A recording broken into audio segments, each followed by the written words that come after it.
Staying with what happened at the airport earlier on today, 4x100m relay coach Paul Gorries is elated to see his 10-year project result in a silver medal at the Paris Olympics.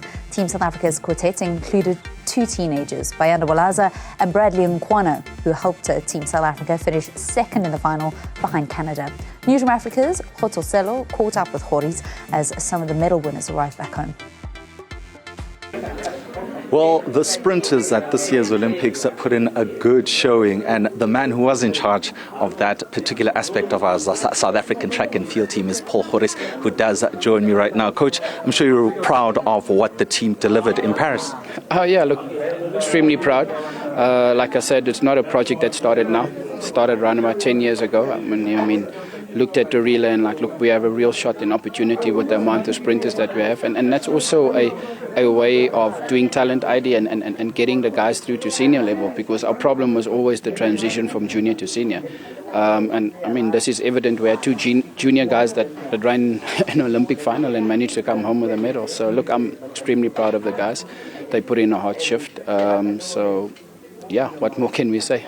I mean, during the days of Philip Potch and all those years ago, we identified that South Africa is not only a middle distance country, but we do have some sprinting talent. And what was different this time around? I mean, we've always had sub-10, sprinters. What was different this time around in bagging that Olympic medal in the relay? I think the buy-in from the athlete from the get-go. I mean, Benjamin got injured. We had to throw our team around, and we had to bring in new people. And I mean, everyone, they just basically rose to the occasion, and they're like, okay, cool, you know what? They didn't look at it as, oh, I'm a reserve or what. I mean, we were all part of the team. Walaza came in on the start. We had to change things around, and I mean, he's done a phenomenal job in the final. He was not fazed with the bigger names that were starting with him. He did what he needed to do, and that shows you, our relay programs, finally after all these years of work, are starting to pay off. Now, sprinters, it's just fine margins in terms of international competitions. They're there and thereabouts, boxing with the heavyweights. What's been the difference? Is it the scientific element coming into the sport? What has been the difference that South Africa's been able to close the gap? Look, I think belief. A lot of the times the guys thought, you need to go overseas, you need to train with an overseas coach, you need to, everything needs to happen on that side.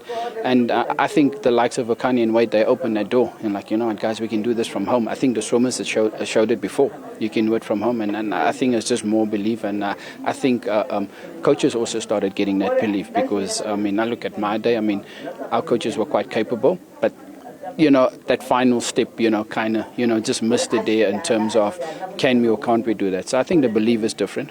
But also, how important is it for guys like you to give back, and your Rian Dempers, the Matthew Quinns of this world? I mean, that was another era of South African sprinting that never got the opportunity that these youngsters have.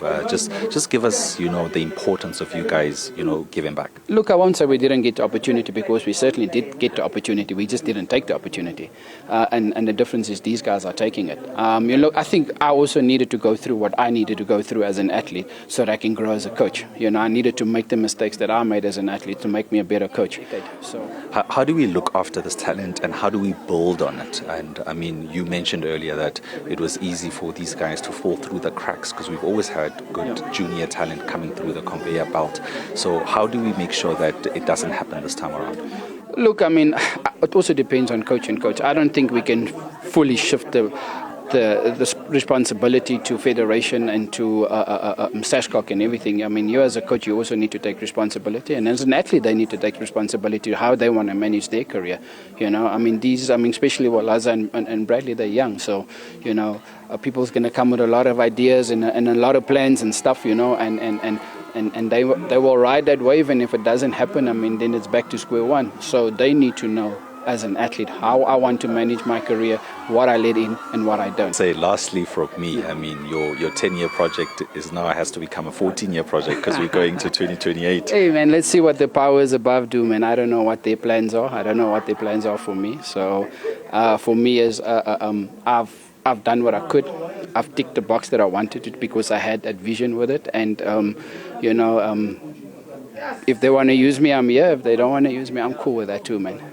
Paul Gorries, thank you so much. That's Coach Paul Gorries, who was the man who sharpened up our relay team, saying they still want to use him for the next 4 years, he is available. For Newzroom Afrika on Channel 405, I'm Khotso Sello at the OR Tambo International in Johannesburg.